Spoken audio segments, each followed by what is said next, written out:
Hi, I'm Mike Christiansen. In this blog, I want to talk a little bit about how to use a capo.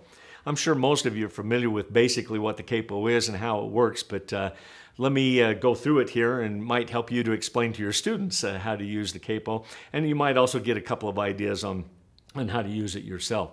A capo is just a clamp that fits on the guitar neck and basically makes the guitar shorter. You know, speaking of that, one of the things you might use a capo for is to make the guitar smaller. If you're working with real young students and you want to make the guitar shorter, but they have standard sized guitars, put a capo on, and we'll talk about how to put it on, but put the capo on, and that brings, you just sawed off that much of the guitar neck, and now the guitar starts right here, and it gets the hands a little closer for the students if they can't reach all the way down. So that's one thing that you can use the capo for. There are different types of capos. Some of them have an elastic in them, and some of them just have a spring action clamp in them, and some of them have a little screw on them here. I have a Planet Waves capo here, and there's some D'Addario capos, but this that I'll be using here as well. But this capo goes on and fits on this way, and then you turn the screw and tighten up the pressure on it. Don't over tighten it, but tighten it so the strings aren't buzzing. So that's how that works, and this is a spring action type capo. The part comes over the string like that, goes on like so. Now when you put the capo down, there's a few things to be careful of. One is make sure that you put it on, open it wide and put it straight on so that the strings don't bend. You don't want to put that on so that the strings are bending. You want the strings to remain going straight even when you put the capo on. So before you release don't release the pressure on, then slide it into place, and the strings will bend. So keep it wide, get it over, put it next. And the other thing is put the capo straight, put it next to the fret wire. Don't put it down in the fret, but put it up next to the fret wire. Okay? Now, another thing you might make a note of on types of capos, there are some for classic guitar and some for steel string guitar.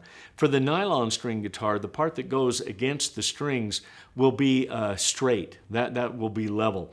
On the capo that's built for the steel string guitar, it'll have a little bit of an arch in it because the fingerboard actually has a little bit of a radius to it there rather than being flat. So you take the capo, you put the capo down, keep it wide, put it right next to the fret wire, like so. Now what I've done basically is I've shortened the guitar neck. Now every fret that I move the capo up, it changes the pitch 1/2 step. So if I put a capo in the first fret, everything I'm playing is a 1/2 step higher. So this looks like a G chord to me, but really it's a G sharp or an A flat chord. Now when I'm playing, I'm not really thinking that. I don't think, that's a G sharp and that's a C sharp and that's a D sharp or an E flat chord. I'm not really thinking that. The only time I'd really have to know that is if I'm playing with, say, a piano player that would say, oh, what key are you in or what chord are you playing? Well, I'm actually playing an A flat. They wouldn't know about the capo. Very few piano players use a capo. So it's good to know in some instances what key you're playing. But just what it looks like is actually what you're thinking. So it changes the key. It makes the guitar neck shorter and it changes the key. If I put the capo in the second fret, then that makes everything a whole step higher. So now I play a G chord, but it's really an A chord. The C chord is a D, but all I need to know is it looks like a C chord to me. I like to put the capo in frets too, so that my fret markers, on this guitar they're on the top, but so that my fret markers are still in the odd positions. I like to do this for the students in particular, more than just my own playing. But like if I put the capo in the second fret, now I still have a fret marker in 1, 3, and 5. If I put the capo in the fourth fret, I still have a fret marker in 1 and 3. So the fret markers are still the same. If I put it in 2, it might throw it off just a little bit, so that I would, if I put it in the third fret, now my fret markers are in frets 2 and 4 and different than what I'm used to seeing them. So it moves the pitch 1/2 step for every fret that I move the capo up. Now when would you use one?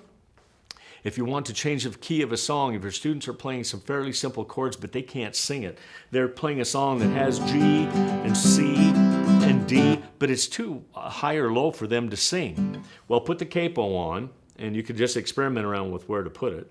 Put the capo on, then play those same chords, good chance now they'll be able to sing it. Also, sometimes professional players use a capo because as you go up the guitar neck, the frets get a little closer. And so if you put the capo up here and you play a piece up higher, and then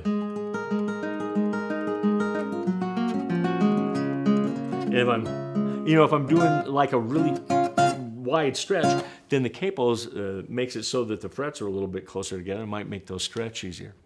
So that'll give you some ideas on how the capo works. It's a great device. I know some people kind of say, oh, you're cheating when you use a capo. No, it's a great tool, and it can make some playing sound very, very nice, and it can also make it so you can play in every key. One other little note here before we quit is that when you put the capo down too, it might make the strings lower for some of your students. If they have a real high action on their guitar, without adjusting the nut, if they put a capo down, it might make the action a little bit lower, easier for them to play. So hopefully you've got some ideas on how and when and why to use a capo.